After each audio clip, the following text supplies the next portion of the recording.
The situations are getting dire. The effects of climate change are more prevalent than ever. Ravaging forest fires, heat wave, and drought are already affecting our life. We are nowhere near to undo what we have done to our world. We are at the collision course of a climate disaster. In November 2021, all the world leaders gathered and declared their statement to take climate change seriously.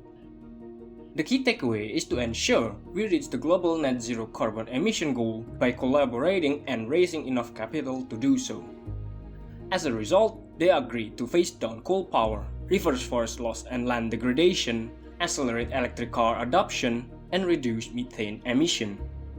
141 countries pledged to reverse forest loss and land degradation by 2030.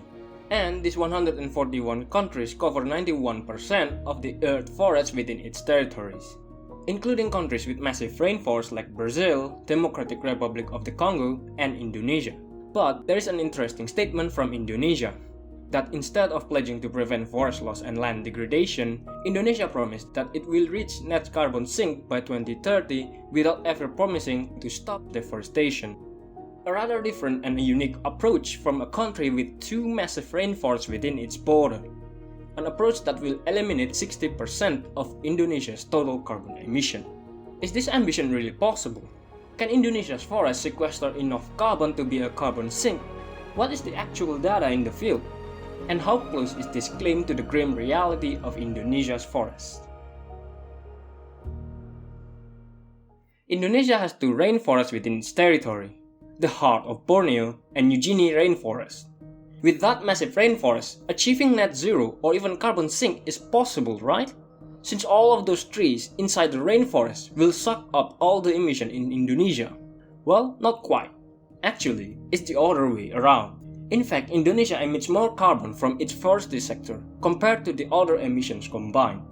Over 924.8 million tons of CO2 equivalent is released into the atmosphere by the forestry sector alone in 2019, which is equal to 49.5% of Indonesia's total carbon emission. Note that I mentioned CO2 equivalent and not just CO2. These metrics calculate other greenhouse gases such as methane and nitrous oxide and convert the impact as CO2 emission. Anyway, how is that even possible? How such a lush forest emits more carbon into the atmosphere?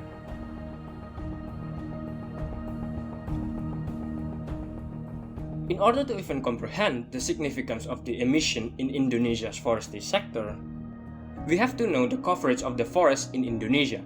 Since Indonesia does have a lot of forests outside of those two enormous rainforests, but the size of the forest in Indonesia keeps going down over the years.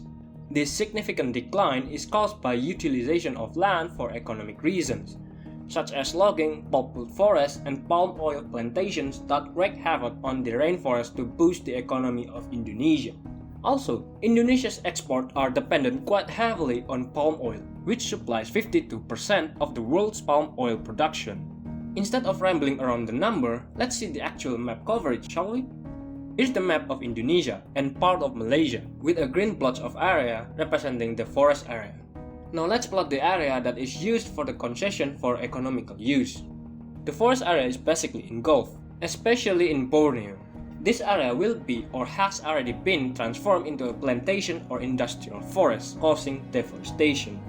Well, technically, the rate of deforestation in Indonesia has gone down recently for the past 5 years, and there's a significant effort to restore the forest in Indonesia. But there's still a significant amount of land lost due to deforestation. As the forest area dwindles, so does the capacity of the forest to absorb carbon from the atmosphere. So, how much carbon does the forest absorb, you may ask? This is the capacity of the Indonesian forest, including rainforest, to sequester carbon from the atmosphere. We can see a gradual decline from the natural, untouched forests, which keep trending downward over the years. If we dive deeper into the data, we can clearly see that the ability of the Indonesia's forest to sequester carbon is heavily overshadowed by the other emissions, such as peatland emission and wildfires. Even if we include the cropland into the mix, and yes, cropland do suck carbon dioxide from the atmosphere to make sugar for the plant itself. But I digress. The fact that Indonesia's forests are not sequestering carbon but instead producing it is a nightmare.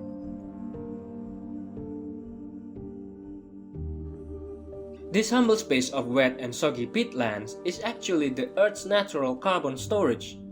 It stores carbon from the atmosphere as dead matter gradually accumulates under the water. That dead matter does gradually decompose over time. But that soggy and wet environment inhibits or slows down the rate of aerobic decomposition and reduces the likelihood of carbon dioxide emission. But this soggy and marshy place is also emitting methane, a way more potent greenhouse gas than CO2, which might cause another problem. Indonesia has the fourth largest peatland in the world, with over 24.6 million hectares, and it estimated to store about 46 billion tons of carbon, or roughly equal to less than 2 years of our annual global emission. We can see the distribution of the peatland by looking at the map once again. This purple-ish area is the peatland area in Indonesia, and recently, this waterlogged area is getting drier and drier, mostly because of human economic activities that establish plantation nearby or on top of this land by draining and clearing the forest. This plantation area is getting bigger over the years to satisfy the global demand and disrupting the natural carbon storage. You may argue, let's curb that plantation altogether and replace it with something else that's far better for the environment. But the truth is, the palm oil plantation produced the most yield per hectare of land over other plant-based oil alternatives. So it makes sense to industrialize and create a large-scale plantation to fulfill the global demand. But it comes with a cost. Since most of the plantations are built near or on top the peatlands, it disrupts the natural water table balance of the lands. To make matters worse, in the last decade, climate change has brought a drought to this land. A drought that dries up peatland and accelerates decomposition activity, which increases the natural carbon emission. If we look at the carbon emission from the peatland in Indonesia, it gradually increased over time. The greenhouse gases emission from the decaying matter in this area already outstripped the capability of the entire forest in Indonesia to absorb it. Basically, instead of acting as a carbon sink, Indonesia's forest turned into a carbon source and accelerated the climate change. And we haven't even touched or factored in the wildfire's emission. Dry twigs, warm weather combined with the dry air create a perfect condition for a fire. One small branch spontaneously combusts, it will set ablaze of all of those peatlands. And once the fires start burning, it's really difficult to stop. Even with our best action to put out a fire, the smoldering fire underneath can ignite the land again and the cycles repeat. The only way to prevent this vicious cycle is to keep the land wet and prevent the fire in the first place. Because when the fires are already burning, there is no stopping it other than letting it burn entirely. To understand the severity of this issue, we need to open the map once more. This is the area that has been decimated by wildfire in 2019, and we can clearly see a lot of peatland got burned. If we look at the peatland fire emission over the years, it's quite sporadic and contributes the largest sum of the carbon emission of the sector, especially in 2015. If Indonesia wants to reduce its carbon emission, it must completely prevent wildfire from ever happening. But even if Indonesia managed to suppress these wildfires entirely, it is still not enough to be a carbon neutral, let alone carbon negative or carbon sink. In order to tackle dry peatland that emits carbon and cause a blazing fire, we have to restore the peatland water table and maintain it during the drought season. This is the only way we can prevent the wildfires. If we don't restore and preserve peatlands, we are at risk of releasing 46 billion tons of carbon stored in Indonesia's peatland into the atmosphere. Over the period of 2015 to 2019, Indonesia has already restored 3.5 million hectares of peatland to prevent wildfires. But even with the mitigation and restoration effort, we can only hope that efforts are sufficient enough to irrigate the damaged peatland and leave enough water when the drought comes. But if we submerge this peatland again, it will emit much more potent greenhouse gases such as methane. This dilemma of choosing which gas to outgas into the atmosphere gets even murkier. A Nature journal article shows that rewetting peatland is a necessary choice because of the effect of the CO2 emission from the peatland, including wildfires, are generally worse than the natural methane emission in the long term. However, the recent article raised a concern about accelerating methane emission in the peatland because of the rising global temperature. Although it's still inconclusive, this is pretty concerning if it were true. Basically, the heat is fueling more heat. This feels like a defeat, a game over. The damage already creeps in so much that we are only delaying the inevitable. So the statement that Indonesia will make its forestry sector a carbon sink is a bold statement.